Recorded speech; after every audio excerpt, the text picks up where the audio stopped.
कक्षा 12 के प्रिय छात्रों नमस्कार। मैं डॉक्टर विद्यानिधि आचार्य आज आपके सामने द्वादश पाठ कार्य अवस्थिति के विषय में जानकारी दे रहा हूं और ये गीता के 16वें अध्याय से है। गीता का 16वां अध्याय है और 16वें अध्याय में जो चित्रण किया गया है, दो चीज का चित्रण किया गया है, एक दैवी संपत्ति और एक आसुरी संपत्ति। यानी ईश्वरीय संपत्ति क्या है और आसुरी संपत्ति क्या है।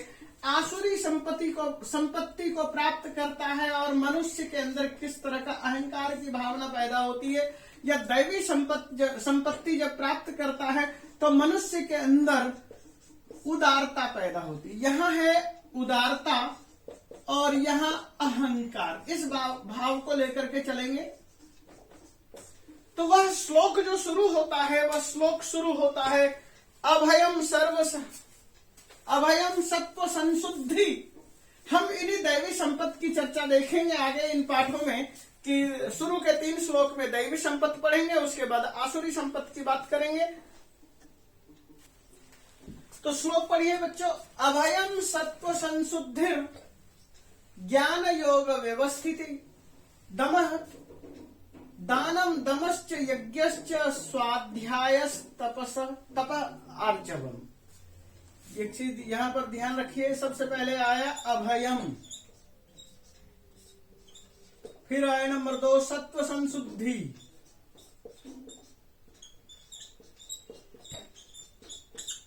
फिर है 3 नंबर ज्ञान,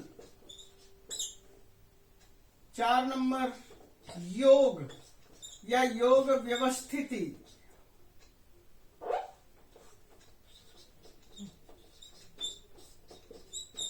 5 नंबर है दान, 6 नंबर दमः, 7 नंबर यज्ञ, 8 नंबर स्वाध्याय, 9 नंबर तप, 10 नंबर ऋजुता, जिसे हम यहाँ आर्जवम कह रहे हैं। हम इन शब्दों के अर्थों को समझेंगे और इनके स्थिति को समझेंगे है क्या। सबसे पहले कहा भय। यदि आप गंभीरता से विचार करें, समझें, ये एक भय शब्द है और भय का ही परिणाम है कि अभय होने के लिए हमने एक तलाश की है और वह तलाश है ईश्वर। भय से, डर के वजह से। तो हमारे पास जो भय है, ये किस तरह का भय है, हम इन चीजों को भी देखेंगे। तो एक अथर्ववेद का मंत्र है, अभयम नक्तम अभयम दीवानः सर्वा आशा मम मित्रम भवन्तु। तो शुरू कहां से, अभयम मित्राद अभयम अमित्राद ज्ञाताद अभयम परोक्षात अभयम नक्तम अभयम दीवानः सर्वा आशा मम मित्रम भवन्तु। अभयम मित्रात, मित्र से डर, अभय होना, अमित्रात, अमित्र से भी अभय होना, ज्ञाता जो जानकार हैं, ज्ञाता जानकार हैं, उनसे भी जो है अभय को प्राप्त करना, नक्तम, नक्त से भी, रात से भी अभय होना, परोक्षात जो दूर है, उनसे जो हमें दिखाई नहीं देता है, उनके हमलों से भी दूर होना। और यदि हम इस चीज को यदि दूसरे शब्दों में कहें कि इन चीजों को जो हमने एक वेद मंत्र के माध्यम से शुरू किया, वह भय है, वह डर है, वो यदि हम वैराग्य शतकम के श्लोक के माध्यम से कहें तो अक्सर हम लोग ये कहते हैं रोगे भोग भयम या भोगे रोग भयम। यदि आप इस श्लोक को देखेंगे, श्लोक को समझेंगे, तो वह कुछ इस तरह से है, भोगे रोग भयम कुलेच्युति भयम। एक मिनट।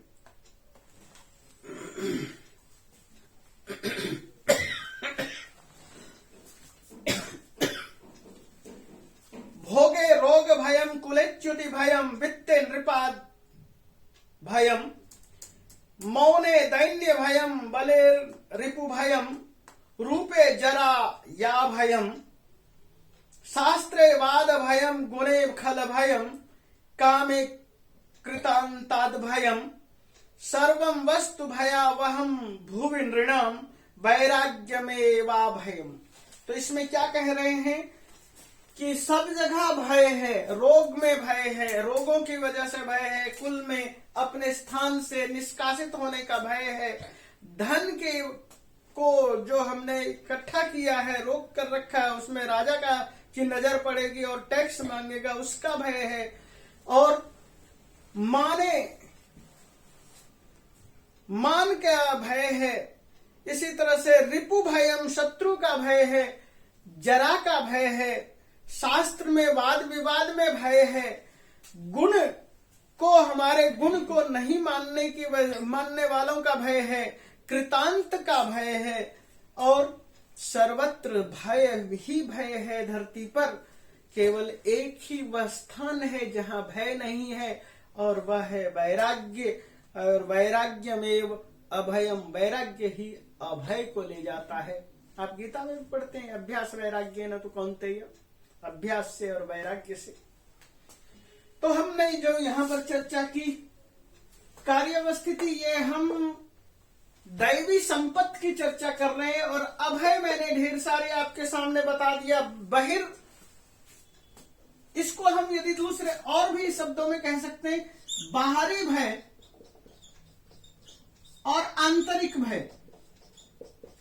बाहरी भय और आंतरिक भय से यदि हम इस चीज को डिफाइन करें तो ये कहेंगे हम सड़क पर जा रहे हैं, हमें बाहर किसी के द्वारा मारने का या सांप बिच्छू के काटने का भय, और आंतरिक भय ये, या फिर जो है हमारे अंदर जो दुर्गुण दुर्व्यसन बुराइयां हैं उनके वजह से हमारे ऊपर जो डर बना हुआ होता है वह भय। या आंतरिक भय क्या है कि आंतरिक भय वह है कि हमें सम्मान मिलेगा या नहीं मिलेगा, हमारा कोई अपमान तो नहीं करने वाला है, हमारे कपड़े कैसे हैं, ये हम अपने आप ही अंदर बहुत सारे प्रश्न बनाते हैं और प्रश्न का उत्तर तलाशते हैं, और उसका भय। चलिए, मैं ये समझता हूं कि बहुत सारे भय के विषय में मैंने चर्चा कर दी। सत्व संशुद्धि क्या है? तो सत्व संशुद्धि कहते हैं अंतःकरण की शुद्धि। हमारा जो अंतःकरण है, अंतःकरण का मतलब क्या है? जहां से हमारा चेतना स्फुरित होता है वह, और वहां पर अंतःकरण की शुद्धि हमारी होनी चाहिए। संशुद्धि का तात्पर्य यही है, सत्व संशुद्धि, सत्व का स्फुरन, सत्व रज तम, ये इन सब चीजों का प्रभाव अंतःकरण पर ही होता है, मन पर ही होता है। तो वहां पर कहा कि अंतःकरण की संशुद्धि ईश्वर प्राप्ति के लिए प्रयत्न करना ही योग है और न प्राप्त करना ही अयोग है। या फिर हम अनेक तरह के द्वंद्व, भूख प्यास, सर्दी गर्मी, छल कपट, मान अपमान, इन सब चीजों से दया, हिंसा अहिंसा, दया अदया, इस तरह के जो भी युग्म हैं, जोड़े हैं, उन चीजों से जो है हमें डर सताता रहता है। उन चीजों के वजह से हम अपने अंतःकरण को व्यवस्थित करें, अंतःकरण को मजबूत करें, अंतःकरण को शुद्ध करें। इसके अलावा क्या कहते हैं? ज्ञान योग व्यवस्थित, ज्ञान में लगना, और ये भी मैंने लगभग बता ही दिया कि ज्ञान योग जो है, ऋते ज्ञानान्न मुक्ति, ज्ञान के बिना कोई मुक्ति नहीं है, ये बात कही जाती है। और नहीं ज्ञानेन पवित्रम इह विद्यते किंचित, ये गीता की पंक्ति है कि ज्ञान के बिना इस धरती पर कोई, ज्ञान के अलावा इस धरती पर कोई भी चीज मतलब पवित्र नहीं है। और योग व्यवस्थित, योग के माध्यम से, ज्ञान योग के माध्यम से हम अपने ज्ञान के माध्यम से इन सब चीजों को आगे बनाए, सुदृढ़ बनाए, स्थिति बनाए, मजबूत बनाए, ईश्वर की प्राप्ति में लगे। उसके बाद आता है दानम। दान, तो दान से तात्पर्य क्या है? कितने तरह के दान के विषय में आपने सुना है? तो सबसे पहले हम देखते हैं, कुछ लोग कहते हैं गोदान। आपने मुंशी प्रेमचंद की गोदान पढ़ रखी है। आप शादी विवाह में देखते हैं कन्यादान, भूमिदान, अन्नदान, अभयदान, इस तरह से अनेक दान है और उन दानों के विषय में हम चर्चा करते हैं, उन चीजों के विषय में जानने की कोशिश करते हैं जिससे कि हम अपने आप को मजबूत कर सकें, हमारे अंदर किसी भी तरह का कोई भी परेशानी ना पैदा हो। तो सर्वेषां एव दानानां ब्रह्मदानम विशिष्यते, सभी दानों में सबसे बड़ा दान ब्रह्मदान है, यानी कि ज्ञान का दान सबसे बड़ा दान है। उस दान को हम आगे बढ़ाएं। इसके बाद आता है दमः। दम से तात्पर्य क्या है? अपनी इंद्रियों का दमन करना, अपने इंद्रियों पर कंट्रोल करना, क्योंकि यदि हम इंद्रियों पर कंट्रोल नहीं करते हैं तो हम पूरी तरह से इंद्रियों के वश में रहेंगे और उसके बाद क्या होगा, हमारे अंदर आसक्ति बनी रहेगी और हमारे अंदर दूसरा होगा एक दमः, आसक्ति और इंद्रिय लोलुपता। ये दोनों जो है हमें वापस संसार में बार बार जन्म लेने और मरने के लिए चक्कर कटाते रहेंगे। नेक्स्ट है अगला, देखिए यज्ञ। यज्ञ क्या है? पंच यज्ञ है, 5 महायज्ञ होते हैं। सबसे पहला ब्रह्म यज्ञ, दूसरा देव यज्ञ, तीसरा बलि वैश्व देव यज्ञ यानी भूत बलि जिसे कहते हैं, पशुओं के लिए, जीव जंतुओं के लिए अन्न आदि का दान, और उसके बाद अतिथि यज्ञ। तो ये सारे यज्ञ हो गए। सबसे पहले मैंने क्या बताया? ब्रह्म यज्ञ। ब्रह्म यज्ञ हम संध्या उपासना आदि जो करते हैं ईश्वर से प्रार्थना। नंबर 2 देव यज्ञ। देव यज्ञ में स्वाहा की आहुति दी जाती है देवताओं के नाम पर। तीसरा है बलि वैश्व देव यज्ञ। चौथा है अतिथि यज्ञ और पांचवा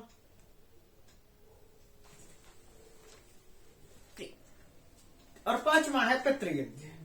यदि हम उसको क्रमवार देखेंगे तो सबसे पहले कहेंगे ब्रह्म यज्ञ, फिर देव यज्ञ, तीसरा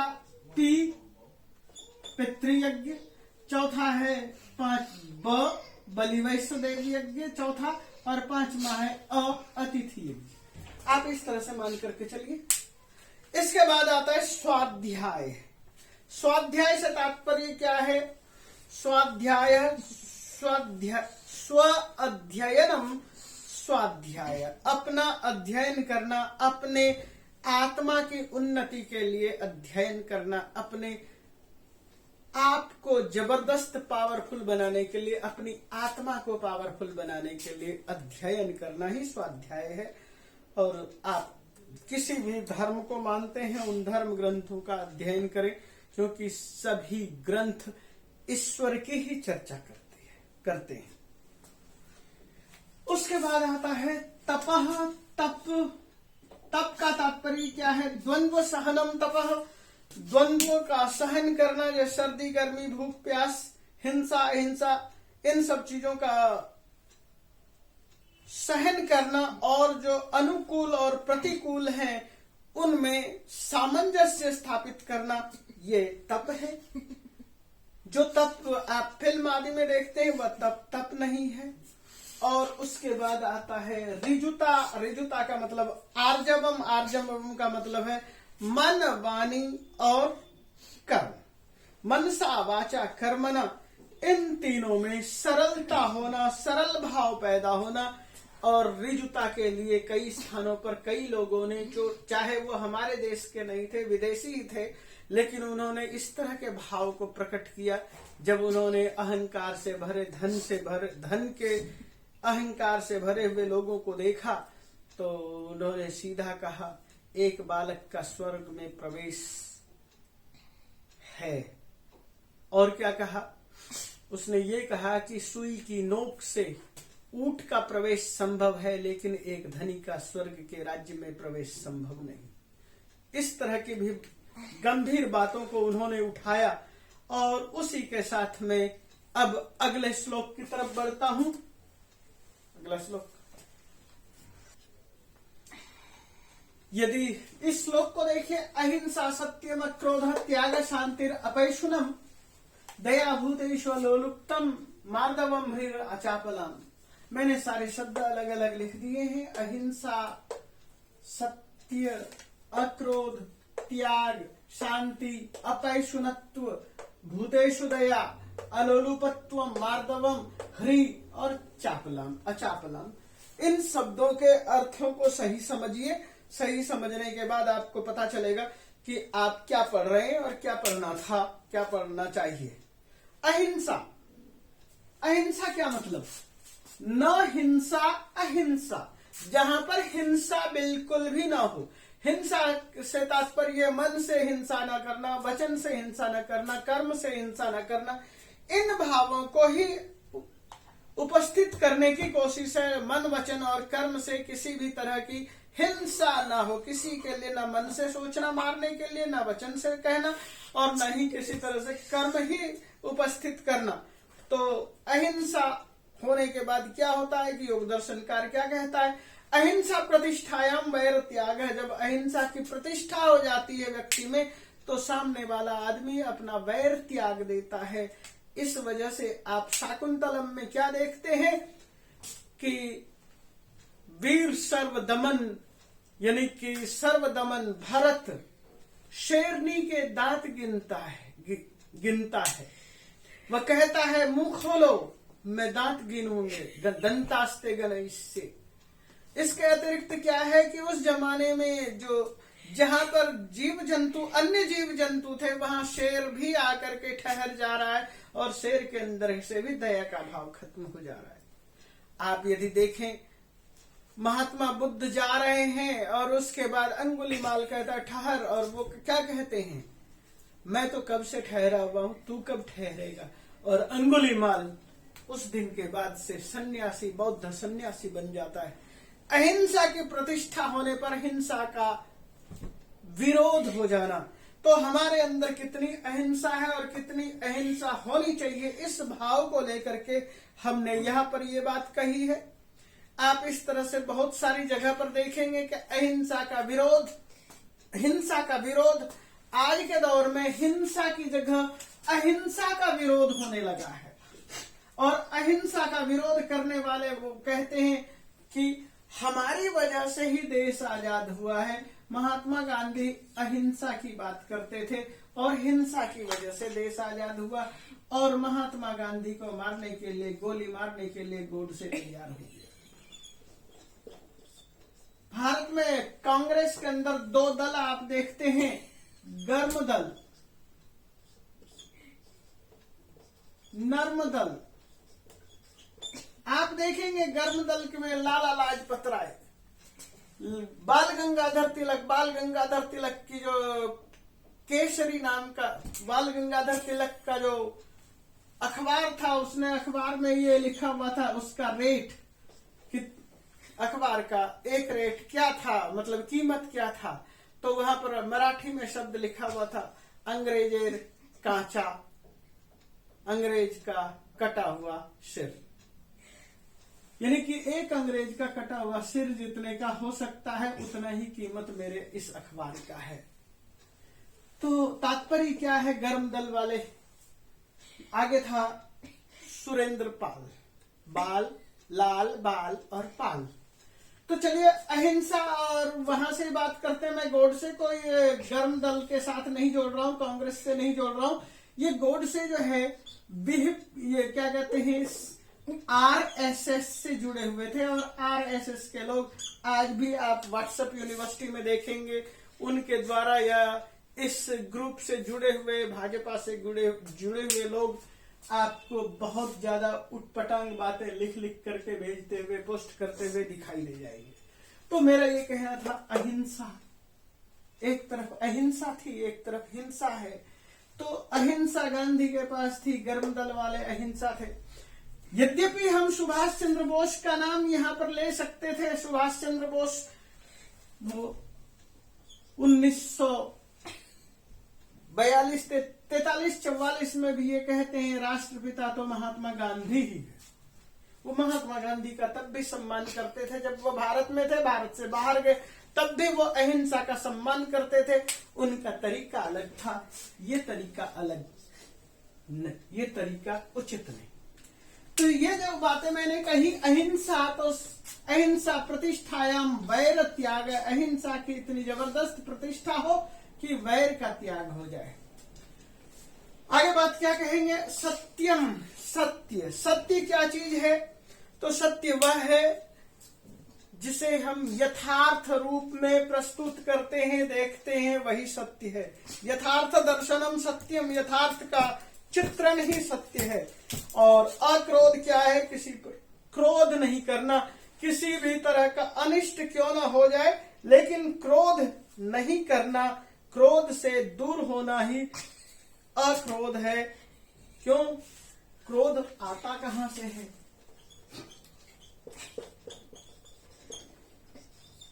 काम, इच्छा। आपने गीता में ही पंक्तियां देखी है, वो भी दूसरे तीसरे अध्याय में है। कामात् क्रोधो विजायतः, काम से क्रोध पैदा होता है। तो आपके वहां पर क्या है? संसर्ग से जो है काम पैदा होता है और काम से क्रोध पैदा होता है।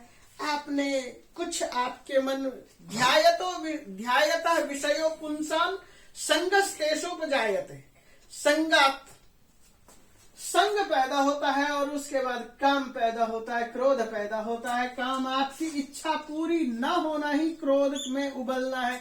आपने चाहा कि मुझे इतने रुपये मिलने चाहिए और नहीं मिला, क्रोध हो गया। आपने चाहा कि मुझे इससे यह मिलना चाहिए, वह नहीं मिला, क्रोध पैदा हुआ। और क्रोध का विरोध अक्रोध है और ना क्रोध अक्रोध। यहां पर भी यही बात है, यही भावना है। आगे है त्याग। त्याग क्या चीज है? तो त्याग के लिए हम यही कहेंगे कि संसार की कामनाओं का त्याग। संसार में बहुत सारी चीजें हैं, उसकी कामनाओं का त्याग। आप यदि किसी चीज को देखेंगे कि कोई ऐसा महापुरुष जिसने त्याग किया हो, तो मैं यही फिर से दोबारा नाम लूंगा कि महात्मा गांधी ने पूरे भारत में भ्रमण किया और वहां पर देखा कि मैं तो पैंट कोट में हूँ, विदेशी कपड़ों में हूँ, और यहाँ एक धोती में भी लोगों का काम नहीं चल पा रहा है, इतनी गरीबी है। और उन्होंने अपने कपड़े त्याग दिए, विदेशी कपड़े, और वापस धोती पर आ गए। त्याग इस तरह से, ये तो एक सामान्यतः वस्त्र त्याग है। इस तरह से और भी हमारे मन में, वचन में बहुत सारी जो लालसाएं हैं, उन लालसाओं का, कामनाओं का त्याग यह जरूरी है। और इसके साथ में क्या कहूं,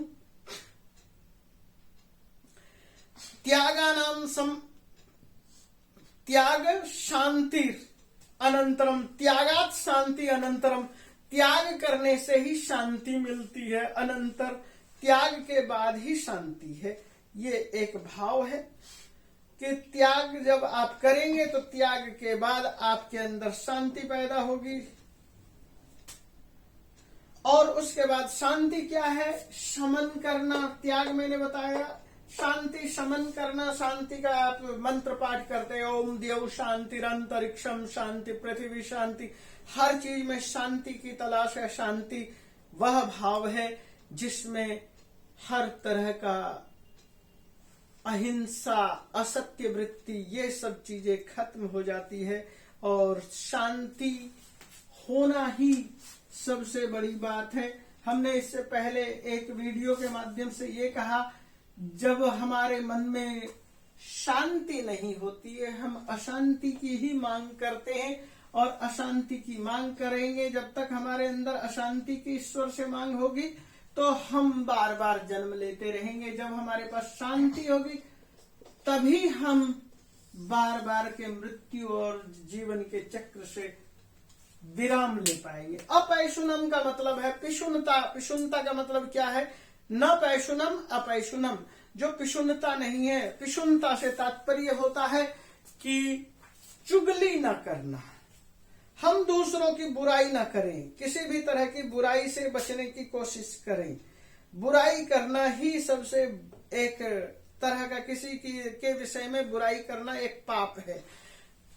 अब बुराई किसकी कर रहे हैं हम यहाँ पर? गीता में हम बुराई की बात क्या कर रहे हैं? अपैशुन वृत्ति होना जरूरी है। एक योगी है दूसरे योगी की भी बुराई कर सकता है, या ईश्वर की बुराई कर सकता है, अपने सहधर्मी की बुराई कर सकता है, चुगली कर सकता है। एक योगी दूसरे योगी की बात कर सकता है, या वह कह सकता है कि यार मैंने तो इतने सारे दान दिए, मेरा ईश्वर ने कभी भला नहीं किया, मैंने ये किया ये किया ये किया। किसके लिए? ईश्वर को प्रसन्न करने के लिए। ईश्वर ने तो मुझे कुछ नहीं दिया। तो ईश्वर की बुराई, ये भी अपैशुन है। पैशुन है, पैशुन से अपैशुन की तरफ जाना। आप अपने साथियों की, सधर्मियों की इसी तरह की बुराई करते हैं, मान और अपमान की बुराई करते हैं, वह सब अपैशुन है। और इसके बाद हम आगे बढ़ते हैं, वो बात आती है भूतेषु दया। भूतों पर दया का भाव होना चाहिए। यानी प्राणी, भूत का मतलब क्या? जीव जंतु, जीव जगत, जीव प्राणी, जो प्राण धारण किया हुआ है। प्राण का मतलब जिसके अंदर से श्वास चल रहा है, जिसके अंदर लेना और छोड़ना चल रहा है, यह क्रिया है, वह है प्राण वाले जगत प्राणी कहलाते हैं। भूतों पर दया होनी चाहिए, हर भूतों पर दया होनी चाहिए। और भूतों पर दया से तात्पर्य क्या है कि जितने भी जीव जंतु हैं सबके लिए आपके अंदर कुछ न कुछ देने की भावना होनी चाहिए। आप बलि वैष्णोदेव यज्ञ कर रहे हैं, आप कुत्ता, बिल्ली, गौ, कौवा, चींटी, सबके लिए सब कुछ न कुछ, आटा है तो किसी के लिए रोटी, तो किसी के लिए कुछ, किसी के लिए कुछ देते हैं। इसी तरह से जो प्राणी भूत, वो भी तो है मनुष्य, जो कि आपके भरोसे जीवित हैं। जैसे आपके सामने एक ये मैं शब्द लिख रहा हूं, गृहस्थाश्रम। गृहस्थाश्रम के भरोसे पर कितने लोग जीवित हैं? भिक्षुक, सन्यासी, वानप्रस्थी, मुनि, राजा और टैक्स कर,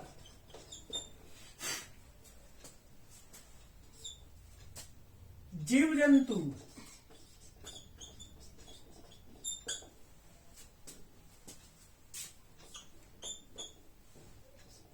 छोटे छोटे बच्चे जो आपको सड़क पर दिखाई दे जाते हैं, वृद्ध, वो वृद्ध जिसको के लिए कोई कुछ करना नहीं चाहता। ये गृहस्थ आश्रम को तो दया से भरा हुआ होना ही चाहिए, क्योंकि गृहस्थ के पास ही पैसा है, वेतन कहो, धन कहो, इसी के पास है। बाकी सब के सब निर्धन है, सब के सब इनके भरोसे चल रहे हैं। ये ही आग के साथ खाना तैयार कर रहे हैं, आग जला रहे हैं, खाना तैयार कर रहे हैं, चूल्हा चल रहा है, बाकी सब के सब इन्हीं के घर से कुछ न कुछ ले जा करके खाते हैं। तो आप देखिए, एक ऐसी, इसके अतिरिक्त वह महिला, आप देखिए, आपको दिखाई देगा बड़े बड़े धर्म स्थलों पर बहुत सारी महिलाएं, जो कि जिसको कि अपने बच्चों ने उसको निकाल दिया है, या फिर जो है और भी बहुत सारे इस तरह के लोग हैं। तो मैंने एक चीज रखा, भिक्षुक को हम भिखारी भी कह सकते हैं, भीख मांगने वाला। तो यहां से चले 1 2 3 4 5 6 7 8 9, इसमें सब कुछ आ गया।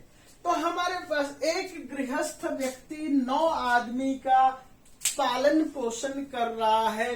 ये एक श्रमजीवी है। अन्य उसी के पास आकर उदर पूर्ति कर रहे हैं।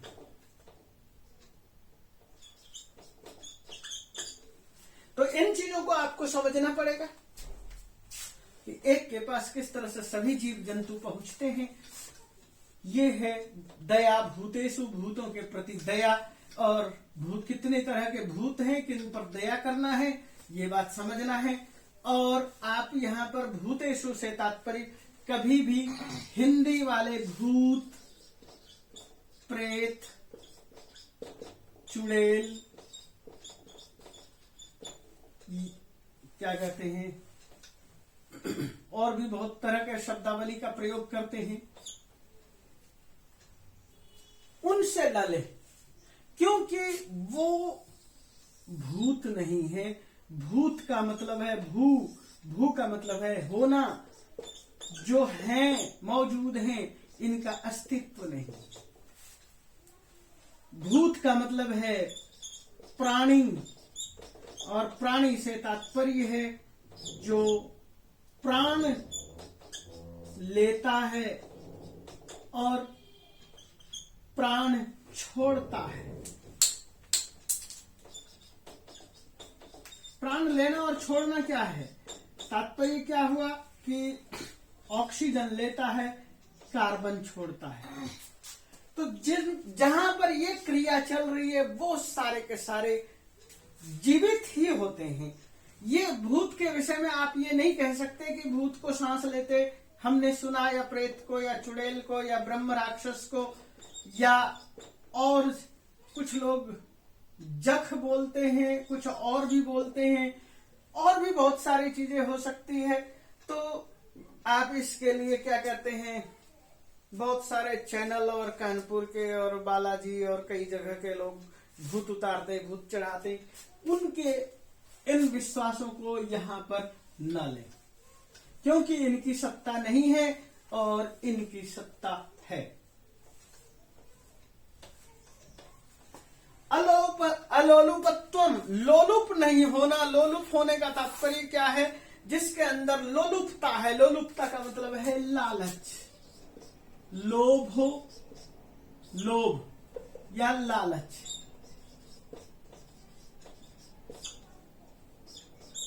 लोभ के बाद आदमी रसातल की तरफ जाता है। वो सोचता है मैं इस चीज को पालूं, इतना पालूं, और उनकी पावती कभी भी पूरी नहीं होती है। मार्दवम, मार्दवम का मतलब है मृदुता, मृदुता से मतलब है मिठास। और ह्री, ह्री का मतलब है लज्जा। आप किसी भी क्रिया को करते हैं, आपके अंदर यदि वह क्रिया करने योग्य नहीं है तो आपके अंदर से भावना आती है कि ये मेरे लिए ठीक नहीं है। आपके अंदर जो है एक लज्जा का भाव पैदा होता है, वह है हृदय। यानी लोक मर्यादा के विरुद्ध जब भी आपके किसी काम को करते हैं तो आपके मन में एक संकोच पैदा होता है, उस चीज की बात करते हैं। और अचापलाम, अचापलाम से मतलब है चपलता न होना। चपलता न होना का मतलब है उतावलापन जिसमें नहीं है, यानी कि धीरज का भाव है। और ये सारे के सारे जो नैतिक गुण हैं, आप कहीं न कहीं मिलान करेंगे तो वही आएगा मनुस्मृति में जो दिया हुआ, धृति, क्षमा, दमोस्तेयम, शौचम, इंद्रिय निग्रह, धीर बुद्धिर, धीर विद्या, बुद्धिर्दशकम, धर्म लक्षणम। और इसी तरह से शौच, संतोष, तपस्वाध्याय, ईश्वर प्रणिधान, नियम, और नियम को आप देखेंगे। उन सब चीजों को आप, उन्हीं चीजों को यहाँ बार बार रिपीट देखेंगे। तो अब मैं इन 2 श्लोकों के प्रश्नोत्तर को आपके सामने उपस्थित कर रहा हूं। एक पदे न उत्तरता, एक पद में उत्तर देना है। अयम पाठ कस्मात् ग्रंथात् उद्धृतः गीता। तो कस्मात् ग्रंथात्, किस ग्रंथ से? तो हम यहाँ पर क्या जवाब दे देंगे? महाभारतात्। गीताया प्रवक्ता कः? श्री कृष्णः। कृष्ण गीतां श्रावयति, कः शृणोति? अर्जुनः। षोडश अध्यायस्य नाम किम्? कार्य व्यवस्थिति। अत्र कीदृशीं संपत्तिं वर्णयति? दैवीं संपत्तिम्। वसुदेवस्य अपत्यम् वासुदेवः। वासुदेव अपर नाम द्वयम कथयतु, तो वासुदेव का दो नाम और बोलना है, तो क्या कहोगे? वार्ष्णेय, जनार्दन। गीतायां कति अध्यायः? 18। महाभारते श्रीमद्गीतायाः श्रीमद्गीता कुत्र अस्ति? भीष्म पर्वणि।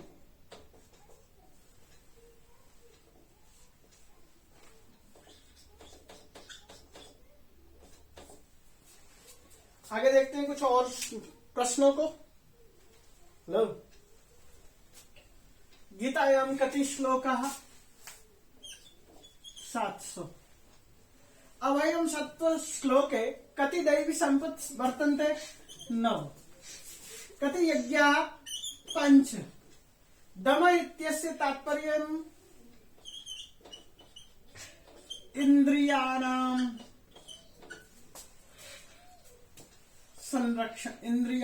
संरक्षणम्।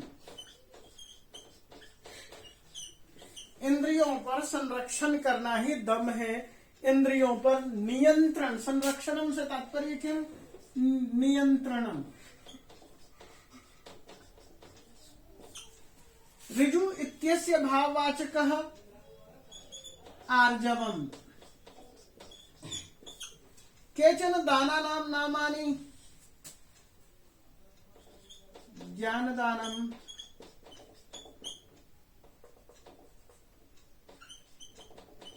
अन्नदानम्, अभयदानम्, अभयम् कतिविधम्? अभयम् द्विविधम्।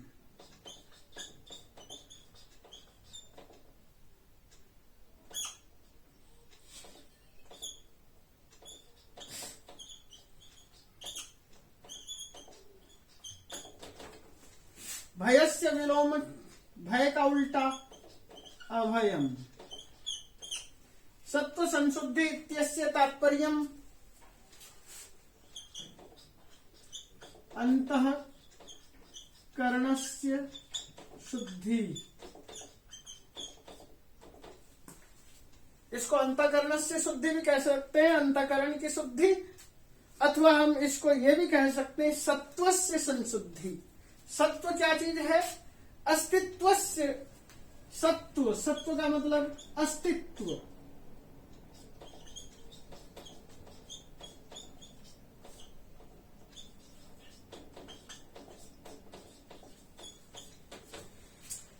तो यहां पर संख्याएं दी हुई थी। हम अब कुछ दूसरे श्लोक के कुछ प्रश्नोत्तर, कुछ शब्दों को देखते हैं। मतलब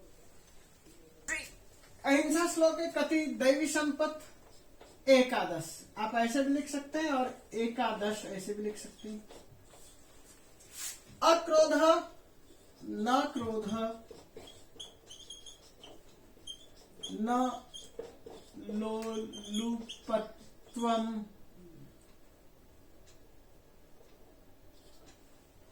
अपैशुनम, न पैशुनम, अचापलम, न चापलम। जब हम इन चीजों को ऐसे लिखेंगे तो हम क्या कहेंगे? नए तत्पुरुष समास।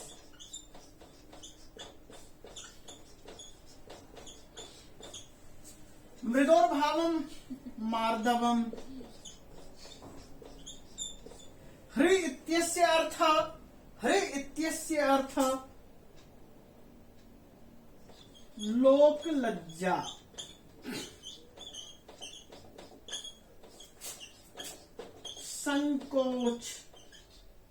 संकोचम, मनसी संकुंचनम।